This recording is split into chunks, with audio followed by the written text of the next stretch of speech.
Welcome to Kenton Teaches. Enjoy the video. In this video, I will explain how to connect your Google router. First, unpack your new Google router and its power adapter. Next, find a convenient power outlet and your existing modem. It's important to confirm your internet service is already active. This ensures a smooth setup process from the very beginning.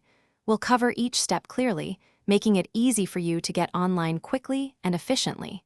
Let's get started with the physical connections. Now, let's make the physical connections.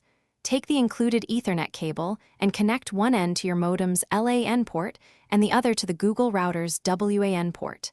This is usually marked with a globe icon. Then, plug the power adapter into the router and an electrical outlet. Give your router a few minutes to boot up. You'll know it's ready when the indicator light displays a steady white or blue color.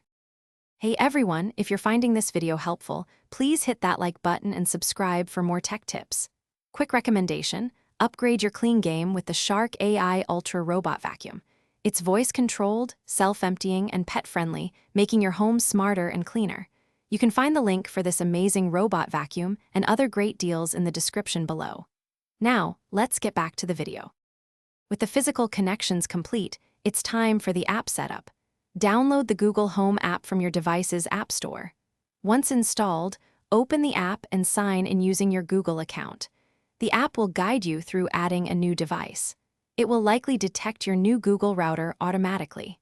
Just follow the simple on-screen instructions to name your Wi-Fi network and set a secure password.